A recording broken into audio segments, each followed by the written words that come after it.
जय हिंद साथियों, मैं डॉक्टर ज्योति प्रकाश स्वागत करती हूँ आपका अपने यूट्यूब चैनल हिंदी स्टडी में। दोस्तों, आज के वीडियो में हम देखने वाले हैं मृदुला गर्ग की कहानी उर्फ सैम। इस कहानी का विश्लेषण कथावस्तु के साथ और परीक्षा में जिस प्रकार छात्रों को प्रश्न पूछे जाते हैं, विश्लेषणात्मक दीर्घोत्तरी प्रश्न, तो उन प्रश्नों के विश्लेषण के साथ हम देखने वाले हैं। तो चलिए जानेंगे आज उर्फ सैम इस कहानी को। उर्फ सैम कहानी में भारत से विदेश जा बसे सावन प्रताप सिंह उर्फ सैम के माध्यम से विदेशों में बसे अनेकों भारतीयों की कहानी कही गई है। इस कहानी में अप्रवासी भारतीय व्यक्ति की मानसिक उलझन के कई पहलुओं को स्पष्ट किया है। जानेंगे कथावस्तु इस कहानी की। सावन प्रताप सिंह पढ़ाई के लिए अमेरिका जाता है और वहीं बस जाता है। जब भी वह भारत लौटता है तो सभी के लिए विदेशी वस्तुएं लाता है और इसीलिए सभी को उसके लौटने का इंतजार रहता है। भारतीय लोगों को विदेशी वस्तुओं के प्रति आकर्षण कहानी में दिखाई देता है। विकसित देश की सुख सुविधाएं सावन प्रताप को वहां रहने के लिए आकर्षित करती है, लेकिन वहां कई साल बिताने के बावजूद भी वह अपने आप को अमेरिकन लोगों की तुलना में कम समझता है। लाख कोशिश करके भी वह उनके जैसी अंग्रेजी नहीं बोल पाता। सावन प्रताप के माध्यम से लेखिका कहना चाहती है कि भारतीय व्यक्ति अपने आप को विदेशियों की तुलना में कमज़ोर समझता है। सावन प्रताप इस नाम को छोटा बनाकर जैसे सैम कर दिया गया है, वैसे ही सभी की नज़रों में वह खुद को बौना महसूस करता है। अपनी मातृभूमि से लगाव या अपनी जड़ों से जुड़ने की इच्छा है। सावन प्रताप भारत में विवाह कर वापस अमेरिका लौट जाता है। कई वर्षों तक अमेरिका में रहने के बावजूद यहाँ की जीवन पद्धति, सामाजिक तौर तरीके आदि को वह पूर्ण रूप से अपना नहीं पाता। यहाँ के समाज में पूरी तरह घुल मिल नहीं पाता। सावन प्रताप की पत्नी आशा रानी उर्फ ऐश तथा बेटा अर्जुन अर्थात आर्ची और बेटी कविता अर्थात केटी अमेरिकन संस्कृति को पूरी तरह से अपनाते हुए वहाँ पसंद भी करते हैं और घुल मिल जाते हैं। मगर सावन प्रताप बुढ़ापे का जीवन अमेरिका के किसी ओल्ड होम में बिताने की बजाय भारत वापस आकर अपने परिवार अर्थात भाई पवन और श्रवण तथा उनके बच्चों के बीच रहने की योजना बनाता है। अपनी इसी योजना के लिए वह भारत वापस आता है और यहाँ उसे ज्ञात होता है कि उसके पिता ज़मीन और मकान उनके दोनों भाइयों के नाम करने का निर्णय ले चुके हैं। यह जानकर सैम बेहद दुखी होता है तथा अपने माता पिता से विनती करता है कि वह मकान बनाने में लगा सारा पैसा लौटा देगा और भाइयों को अपने साथ लेकर रहेगा। इसलिए घर उसके नाम कर दिया जाए, जिससे उसे अपनी ज़मीन से जुड़ने का अवसर मिलेगा और अपने भरे पूरे परिवार के साथ रहने की इच्छा पूरी होगी। इस प्रकार सावन प्रताप एक बार पुनः अपनी जड़ों से जुड़ना चाहता है। सावन प्रताप के माता पिता उसकी बातों से भावुक होकर दिल्ली के सबसे महंगे और मुख्य पुष्प विहार कॉलोनी में बना मकान उसी के नाम करते हैं। इस कहानी में सावन प्रताप की मानसिक उथल पुथल, बुढ़ापे में एकाकी जीवन की चिंता आदि का वर्णन किया गया है। तो इस प्रकार ये कहानी के कथावस्तु हुई। अब जानेंगे उर्फ सैम कहानी के माध्यम से अप्रवासी भारतीय के द्वंद्व को स्पष्ट कीजिए। इस प्रकार का प्रश्न पूछा जाए अथवा अप्रवासी भारतीय का जीवन उर्फ सैम कहानी के माध्यम से या उस आधार से स्पष्ट किया जाए तो इस प्रकार के प्रश्न का उत्तर लिखने के लिए आप निम्न बिंदुओं के माध्यम से विश्लेषण कर सकते हैं। जब सबसे पहले आप प्रस्तावना में थोड़ा सा कहानी की भूमिका या परिचय बताएंगे लेखक परिचय के साथ, उसके बाद एक एक जो पॉइंट यहाँ पर दिया गया है उसका विश्लेषण करते हुए उत्तर लिख सकते हैं। तो सबसे पहला बिंदु है स्वदेश के प्रति उदासीनता। भारतीय व्यक्ति को कैसे अपने देश के प्रति लगाव या यहाँ की जो वस्तुएं हैं, अलग अलग सेवा हैं, उससे अधिक विदेशी सेवाओं के प्रति आकर्षण अधिक है। जैसे यहाँ विमान सेवा का उदाहरण दिया है, कैसे सावन प्रताप को अमेरिकन जो विमान सेवा है, पैन एम कंपनी है, उसकी विमान सेवा उसे बहुत पसंद है।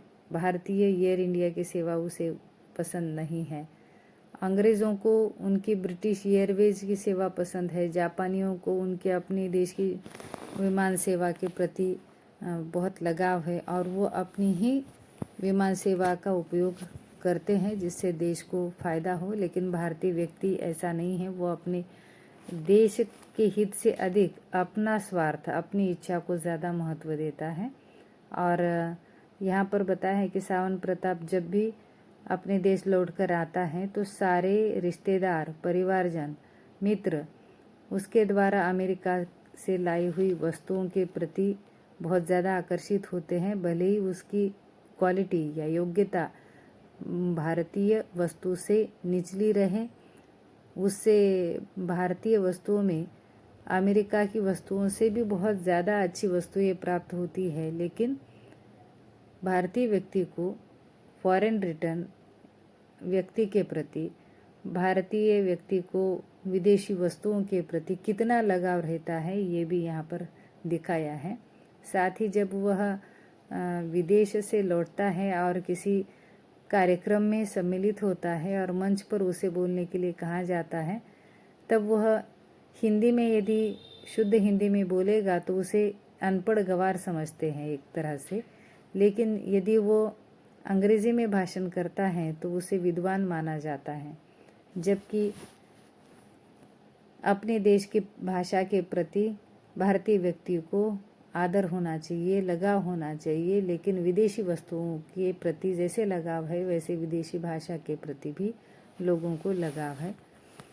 दूसरा पॉइंट है यहाँ पर विदेशी वस्तुओं के प्रति आकर्षण। तो यहाँ अत्यधिक सुख सुविधाएं जो विदेश में प्राप्त होती हैं, इसलिए लोग भारत से बाहर जाना चाहते हैं, वहाँ नौकरी करना चाहते हैं, वहाँ की सुख सुविधाओं को भोगना चाहते हैं। सड़कें, बिजली, पानी जैसी जो अच्छी सुविधाएं भारत से अच्छी वहाँ पर प्राप्त होती है, उनके आकर्षण में ही यहाँ के छात्र पढ़ने के लिए वहाँ जाते हैं, वहाँ नौकरी करते हैं और शादी करके वहीं घर बसाना चाहते हैं। तो यहाँ सावन प्रताप भी इसी आकर्षण के चलते वहाँ पर गया है और वहाँ के सुख सुविधाओं से आकर्षित हुआ है। वहाँ पर जो अधिक विकसित यंत्र है, उपकरण है, वहाँ के यंत्र और उपकरण जब यहाँ वो लाता है तो उन छोटे छोटे उपकरणों के प्रति भी कैसे भारतीय व्यक्ति को आकर्षण है, यह इस कहानी में बताया गया है जगह जगह। वो आपको उदाहरण के साथ यहाँ लिखना है। तीसरा बिंदु है यहाँ पर भारतीय व्यक्ति का बौनापन।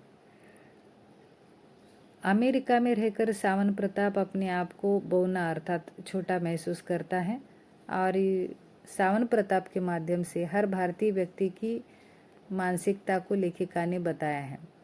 जैसे फ्रांस या जर्मन के लोग जो अमेरिका में रहते हैं बहुत अच्छी अंग्रेज़ी नहीं बोल पाते, लेकिन बहुत आत्मविश्वास के साथ वो बोलते हैं और अमेरिकन लोग भी उनका सम्मान करते हैं या सराहना करते हैं कि वो जर्मन होकर भी कितनी अच्छी अंग्रेज़ी बोल रहे हैं। लेकिन भारतीय व्यक्ति जो खुद ही अपने आप को कम समझता है और जो हीन भावना उसके अंदर है, इसलिए सामने वाले व्यक्ति भी उसका वह आदर नहीं कर पाते और भारतीय व्यक्ति जर्मन फ्रांस व्यक्ति की तुलना में बहुत अच्छी अंग्रेज़ी बोलकर भी उसे वो सम्मान नहीं मिलता जो उन्हें मिलता है। तो अमेरिकन लोगों की हमारे तरफ देखने की दृष्टि और खुद की अपनी भारतीय व्यक्ति की मानसिकता, ये बौनापन, ये छोटापन उसे और छोटा बना देता है। जैसे उसके नाम को छोटा कर दिया है अमेरिकन लोगों ने, सावन प्रताप से सैम कर दिया है, वैसे ही उसे बार बार एहसास होता है कि उसके व्यक्तित्व को ही छोटा कर दिया है और अपने आप को दूसरों की आंखों में, अमेरिकन लोगों की आंखों में जब वो छोटा महसूस करता है तो उसे जो हीन भावना है वो बहुत सताती है, परेशान करती है। चौथा बिंदु है विवाह के लिए पुरुष प्रधान मानसिकता। सावन प्रताप विदेश में रहकर, अमेरिका में रहकर भी भारतीय लड़की से ही विवाह करना चाहता है। इसके वास्तव में मुख्य दो कारण हैं। एक तो वह अमेरिकन भोजन से ऊब गया है, हालांकि वह सेहत के लिए कितना ही अच्छा हो, जिसमें तीखापन नहीं है, चटपटापन नहीं है, लेकिन उसे भारतीय भोजन ही पसंद है। और वहाँ पर भारतीय भोजन मिलने के लिए केवल एक ही उपाय उसके पास है कि वह भारतीय लड़की से विवाह कर ले, इसलिए वह भारतीय लड़की से विवाह करना चाहता है। दूसरा कारण है कि पत्नी की नज़र में अपनी श्रेष्ठता को बनाए रखना चाहता है, क्योंकि भारतीय स्त्री अपने पति का सम्मान करती है, उसे अपने से बहुत अधिक श्रेष्ठ समझती है। भले ही अमेरिका में सावन प्रताप अपने आप को छोटा समझे, बौना समझे, लेकिन पत्नी की नज़र में तो वह अक्सर बड़ा बना रहना चाहता है। और भारतीय स्त्री की नज़र में जब पति बड़ा होता ही है तो उस शिकारत भरी लोगों की नज़रों से जो ऊब गया है, वो अपनी पत्नी की नज़र में उस सम्मान को पाने के लालच में भारतीय लड़की से विवाह करना चाहता है। लेकिन मतलब यहाँ पर उसकी जो पुरुष प्रधान मानसिकता है, अपने आप को यानी पति के रूप में पत्नी की नज़र में हमेशा बड़ा बने रहने की भावना, ये पुरुष प्रधान मानसिकता भी यहाँ पर नज़र आती है। पांचवा बिंदु है भारत में जो संस्कार है, परंपरा और अमेरिका में वैज्ञानिक शोध को महत्व, यानी भारत में संस्कार और परंपरा को महत्व दिया जाता है तो अमेरिका में वैज्ञानिक शोध को महत्व दिया जाता है। हमारी परंपरा में परिवार संस्था में किस प्रकार सारे सदस्य मिलजुल कर और इकट्ठा रहते हैं, वहीं अमेरिका में पूरी तरह से विभक्त, यानी हर एक के अपने स्वतंत्र कमरे होते हैं। छोटे बच्चे को भी किस तरह, एक 2 साल के बच्चे को भी अलग कमरे में सुलाया जाता है। रात भर वह क्या कर रहा है और कितनी बार रो रहा है यह भी नहीं देखा जाता। और अमेरिका में वैज्ञानिक शोध से ये बताया जाता है कि हर किसी बालक को इस तरह से स्वतंत्र बढ़ाना चाहिए, उसकी अपनी स्वतंत्रता को महत्व देना चाहिए। साथ ही उसमें एक उदाहरण दिया है कि माँ का दूध बच्चे के लिए सेहतमंद नहीं, डिब्बे का दूध सेहतमंद होता है, ऐसा वैज्ञानिक खोज में कहा गया। और इसलिए एक जो माँ और बच्चे का रिश्ता जो नज़दीकी है, वो एक दूरी बन जाती है और बड़े होने के बाद भी यह दूरी कायम रहती है। और बाद में जब खोज हुआ या रिसर्च हुआ अमेरिका में, तो उसमें ये साबित किया गया कि डिब्बे के दूध से अधिक माँ का दूध और माँ का स्पर्श बच्चे को बीमारी से भी दुरुस्त करता है। तो यहाँ सावन प्रताप उदाहरण से बताते हैं कि भारतीय माँ तो अपने बेटे को अक्सर गोद में लेकर ही घूमती है बड़ा होने तक। तो इस तरह भले ही यहाँ इस तरह की कोई खोज न हो, लेकिन परंपरा है, हमारी संस्कृति है कि माँ अपने बच्चे को अपना दूध पिलाती है और लगातार वह अपने साथ अपने पास उसे रखती है, तो वह प्यार भरा स्पर्श उसे यहाँ पर प्राप्त होता है, अमेरिका में वह नहीं होता। दूसरी बात, परिवार संस्था में किस तरह से इकट्ठा रहते हैं भारत में लोग, वहाँ की संस्कृति, वहाँ के तीज त्योहार परंपरा किस प्रकार है, और अमेरिका में किस तरह से लोग एक दूसरे से कटे हुए अकेलेपन की पीड़ा से ग्रसित कैसे रहते हैं, उसे भी यहाँ पर बताया गया है। अगला बिंदु है बचत करने वाला भारतीय व्यक्ति।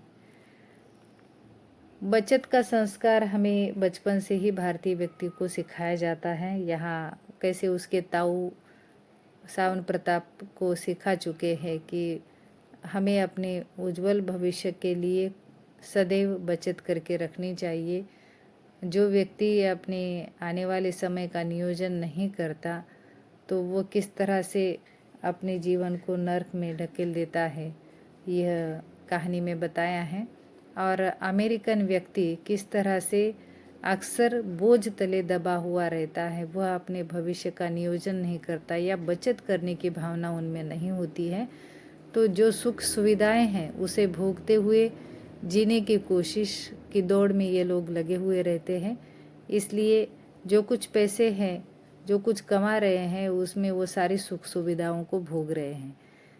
कुछ बचत करके, कुछ समय से समझौता करके, एडजस्टमेंट करके रहना इनके संस्कार में नहीं है।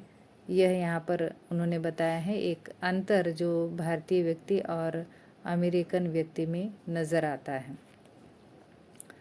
7वां बिंदु है अमेरिका में अकेलापन। ये पहले भी बता चुकी हूँ कि किस प्रकार वहाँ के लोग अकेलेपन से त्रस्त हैं। अत्यधिक स्वतंत्रता और अलगाव, दूसरों से दूर रहकर अपने अपने कमरे में रहने के जो संस्कार बचपन से दिए जाते हैं, इससे वह परिवार के लोगों से कैसे उसकी दूरी बन जाती है, वह कट जाता है और अकेलेपन से वह ग्रसित हो जाता है। यहाँ अमेरिकी व्यक्ति में यह अकेलापन बहुत ज़्यादा दिखाई देता है, जो भारतीय व्यक्ति में नहीं। भारतीय व्यक्ति किस प्रकार एक दूसरे में दखलंदाजी अत्यधिक देते हैं या जो आपस में सौहार्द रहता है, वो भारतीय लोगों में केवल परिवार ही नहीं, आस पड़ोस गांव वाले सभी के साथ वह जुड़ा हुआ रहता है। वही अमेरिका में इस तरह से नहीं है। हर एक कमरे में अपनी अपनी स्वतंत्रता जैसे बनी हुई रहती है, तो वहाँ तीसरा व्यक्ति, कोई मेहमान भी स्वीकार नहीं होता है। या इस तरह से रहने से जो एक अकेलापन महसूस होता है, उस अकेलेपन को सावन प्रताप ने भी महसूस किया है, जबकि परिवार में उसकी अपनी एक बेटा और बेटी, पत्नी, इनके साथ रहते हुए भी वह उस अकेलेपन को महसूस करता है। 8वां बिंदु है भारतीय परिवार संस्था का महत्व। भारतीय परिवार संस्था में संयुक्त परिवार होते हैं और अमेरिका में विभक्त परिवार और छोटे परिवार होते हैं। तो सावन प्रताप का जो भारतीय परिवार है, उसमें उसके अपने 2 भाई है, बड़ा भाई, छोटा भाई और माता पिता, ये सब एक ही घर में रहते हैं और वह चाहता है कि इसी तरह से उसका परिवार बना रहे और जिसमें वह खुद भी जुड़ जाए। जिस ढंग से अमेरिका में बूढ़े होने के बाद व्यक्ति को वृद्धाश्रम में यानी ओल्ड एज होम में रखा जाता है, तो यहाँ भारतीय व्यक्ति बूढ़े होने के बाद भी अपने परिवार के साथ रहते हैं, जहाँ पर उनके घर में पोता पोती यानी छोटे बच्चे से लेकर युवा और बूढ़े लोग एकत्रित रहते हैं। तो ये अमेरिका में ये नहीं है, जबकि अमेरिका में पहले शोध हो चुका था कि बूढ़े लोगों के साथ ही रहना चाहिए। उनका जीवन, अंतिम जीवन बुढ़ापे में ओल्ड एज होम में बिताने से अधिक स्वस्थ और उनके लिए अच्छा रहेगा। लेकिन बाद में उसी अमेरिका में एक शोध सामने आया है कि बूढ़े लोगों को बच्चों और जवानों के साथ रहने से वे अधिक स्वस्थ रह सकते हैं। तो लेखिका ने उदाहरण के साथ बताया है कि कैसे सावन प्रताप को गुस्सा आता है इस ओल्ड एज होम का और उसे ये बिल्कुल पसंद नहीं है। भारतीय परिवार संस्था उसे अत्यधिक आकर्षित करती है और वह कितनी अपने आप में सही है, उसका महत्व आज अमेरिका में भी कैसे सभी लोग मानते हैं, इसका समर्थन किया है। 9वां बिंदु है बुढ़ापा अमेरिका में और भारत में। किस प्रकार अमेरिका में बूढ़े व्यक्ति को ओल्ड एज होम में रखा जाता है और भारत में बूढ़े व्यक्ति परिवार में सभी सदस्यों के स्नेह के बीच रहते हैं, जहाँ पर उनकी देखरेख सभी घर के युवा लोग उनके बूढ़े लोगों के अपने बेटे बहू करते हैं। लेकिन अमेरिका में किस तरह से अकेलेपन से पीड़ित होते हैं बूढ़े और अलग अलग बीमारी में वृद्धाश्रम में जीवन जीते हुए मृत्यु के समीप जाना कितना दुखदायक होता है। सावन प्रताप उसकी कल्पना कर कर के ही किस तरह अपने आप को दुखी कर रहे हैं और दुखी हो रहे हैं। उनके बेटे आर्ची और बेटी केटी ये भी पूरी तरह अमेरिकन बन चुके हैं, उसी संस्कृति को अपना चुके हैं, तो बुढ़ापे में ये भी उनको वृद्धाश्रम में ही रखेंगे, इस बात का एहसास उन्हें अभी से हो रहा है। और इसलिए भारतीय अपने परिवार के साथ जो उनके भाई और बहनें हैं उनके बीच वो रहकर बुढ़ापे का जीवन कैसे बिताना चाहते हैं, इस द्वंद्व की मानसिकता को सावन प्रताप के माध्यम से इस कहानी में दिखाया गया है। आखिरी बिंदु है अपनी जड़ों से जुड़ना। कहीं ना कहीं अपने देश में अपने नाम पर ज़मीन का कोई टुकड़ा या कोई मकान हो जिससे वह अपने ज़मीन से जुड़ा रहे, और किसी भी देश में नौकरी करके बसने के बाद भी वापस एक घर अपने देश में है, ये भावना उसे बनी रहती है। इसलिए अपने माता पिता से सावन प्रताप जो घर है अपने नाम करने के लिए कहता है, और उस घर को बनने के लिए जितना भी पैसा खर्च हुआ है, जो कमाई उसने की है और उस कमाई से जो बचत करके रखी है उसे वह चुका कर देगा, लेकिन अपने उस एक मकान को अपने नाम करा के अपने उस घर में भाइयों को भी रखते हुए पूरे परिवार के साथ वह अंतिम समय अपना बिताना चाहता है। आगे देखेंगे उर्फ सैम कहानी की समीक्षा कीजिए। तो समीक्षा करते समय आपको जो कहानी के तत्व है, 6 तत्व, उन बिंदुओं के आधार पर समीक्षा करनी होती है। तो सबसे पहला बिंदु है कथा वस्तु। तो कथा वस्तु ऊपर ही मैंने बता दी है वीडियो के शुरुआत में ही। उसके बाद दूसरा बिंदु है पात्र। इस कहानी में जो मुख्य पात्र है वह सावन प्रताप सिंह उर्फ सैम है। उसकी पत्नी आशा रानी उर्फ ऐश ये सावन प्रताप की पत्नी है। अर्जुन उर्फ आर्ची ये सावन प्रताप का बेटा है। कविता उर्फ केटी सावन प्रताप की बेटी। श्री हरिदयाल सिंह ये सावन प्रताप के ताऊ है। पवन सावन प्रताप का बड़ा भाई। श्रवण सावन प्रताप का छोटा भाई। पिता सावन के पिताजी जो हेड क्लर्क है। इस प्रकार बहुत कम पात्रों के माध्यम से कहानी उभर कर आई है, और मुख्य पात्र के रूप में शुरू से लेकर आखिरी तक नायक सावन प्रताप अर्थात उर्फ सैम प्रमुख पात्र है। तीसरा तत्व है संवाद, या जिसे कथोपकथन भी कहते हैं। ये बहुत प्रभावपूर्ण है और पात्रों के अनुकूल ये संवाद है। संवाद छोटे छोटे भी है।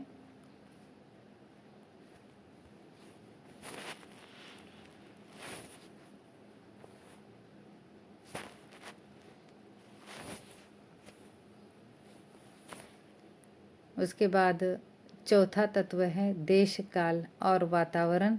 तो इसमें अमेरिका और भारत इन दो देशों की कथा भूमि आई हुई है, जिसको लेकर लेखिका ने हमारे सामने अमेरिका की संस्कृति और भारतीय संस्कृति, इन दोनों वातावरण, दोनों माहौल का चित्रण किया है। पांचवा तत्व है भाषा शैली। तो भाषा बहुत सहज, सरल और पात्रों के अनुकूल है।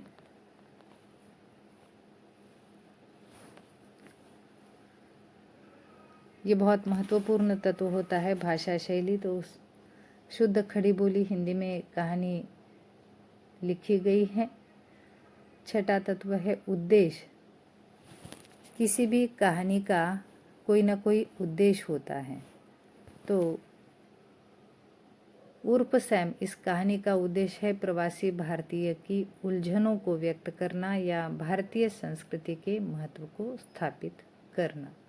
इस प्रकार संक्षेप में यहाँ पर कहानी की समीक्षा भी बताई है, और भी विस्तार इसका किया जा सकता है। जो ऊपर मैंने विश्लेषण किया है उसके आधार पर यहाँ भी आप विश्लेषण बढ़ा सकते हैं। तो वीडियो में हम यहीं रुकते हैं। उम्मीद है आपके लिए वीडियो ये काम का हो। तो कंजूसी ना करें वीडियो को लाइक करने में और चैनल को सब्सक्राइब करने में। फिर मिलेंगे अगले वीडियो में नई जानकारी के साथ। तब तक के लिए धन्यवाद, नमस्कार। इसलिए वह चाहता है कि भारतीय लड़की से शादी करे, क्योंकि भारतीय नारी की नज़र में पति अक्सर महान और बड़ा होता है। जीवन भर वह किसी एक व्यक्ति की तो नज़र में बड़ा बनकर रहना चाहता है, इसीलिए वह भारत लौटकर भारतीय लड़की से शादी करता है। वह विदेशी खाना खाकर ऊब गया है। भारतीय भोजन की लालच में भारतीय लड़की से विवाह करना यह भी एक कारण है। लेकिन अमेरिकन दोस्तों को बड़े गर्व से वह बताता है कि भारतीय व्यक्ति अमेरिका में रहकर भी भारतीय लड़की से विवाह करता है तो उसका मुख्य कारण अपनी बात